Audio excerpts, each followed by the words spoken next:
Hello there. I'm starting a new playlist for this channel called Tools for the Average Man.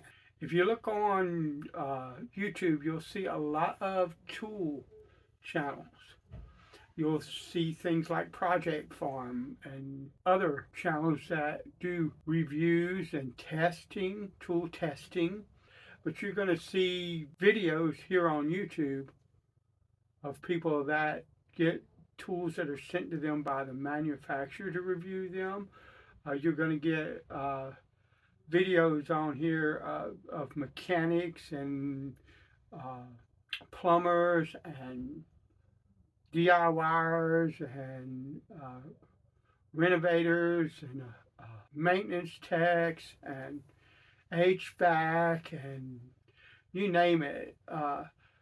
Tradesmen that do reviews of their tools and talk about their tools, and you're going to find enthusiasts that like tools and they want really nice tools and they're buying brand new, fairly expensive tools and things like that. And there's nothing wrong with any of that. I watch all of that.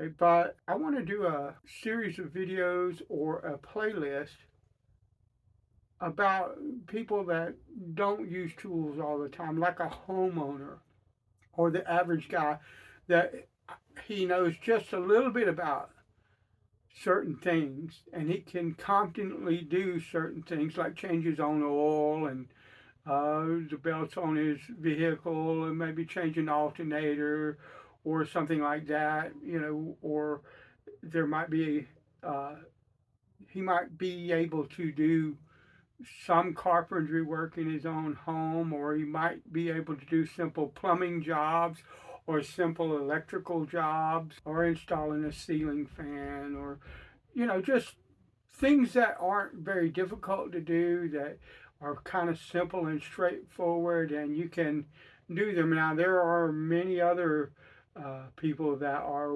way more skilled at repairing things in their home that they would be pretty much like if you called a general contractor out. Okay, so there's a broad range of different people with different skill sets. I just want a playlist that talks about, the average person that knows a little bit and I'm not going to bill myself as somebody that knows a whole lot about tools or about using them because I don't. Specifically, as far as electrical and plumbing and things like that, I know enough to repair a lot of different things, but not enough that I could, claim that I was skilled in any kind of way. Just I learned it because I had to. I didn't have the money to pay somebody to do it, and so I figured it out. And we have a plethora of channels on YouTube that will show you how to figure it out from places, that are websites for places like Lowe's or Home Depot or someplace like that, to tradesmen that are doing videos and showing you how they fix or repair things. So that's available as well to us. And we live in an age where we have so much information accessible to us to help us to do the things that we might want to do. And so I want to look at it from like that kind of thing. But also, I have this idea or I have this affinity for old American made tools, like, for instance, Craftsman or Channel Lock, or, and yeah, I know they're still made in the USA now, but older used Channel Locks. This is an old Klein. Oh no, wait a minute. This is an old Proto. That's what this is. Um, Stanley USA, Klein tools. I like American made tools when I can get them. I also have, like, this is a West German set of combination pliers. Okay, this was back before Ronald Reagan and the wall coming down. This is West German. There isn't any West Germany left anymore. It's all just Germany. So this is an older set of combination pliers. These pliers are made in Japan. I don't think they're worth very much, but they're a good tight set of pliers, and if I clean them up, they'll work really nicely. As a matter of fact, I've used them for years and haven't cleaned them up. They still work well. So I want to talk about things like acquiring older tools. You can go on eBay if you want. I tend to use the flea market, so I'm going to talk about doing that. As a matter of fact, I'm trying to set up a series of videos in this playlist that will show me outfitting a tool bag, a small tool bag with basic essential tools every homeowner should have from the flea market of quality tools. And like when I go to a flea market, I'm looking for USA made tools, but I'm also looking for things made in Germany, things made in Switzerland, things made in different places where quality tools were made, and that includes like these crescents.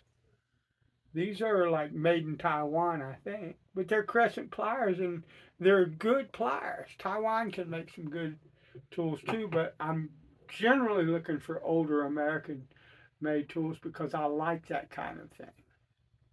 But I won't pass by a quality tool if it's the kind of tool I'm looking for, no matter where it's made. And so we're gonna try to do like a series of videos on compiling or building a set of essential tools for the home from flea markets. You could do it from eBay as well, but in a flea market, I can actually, on eBay, you get pictures.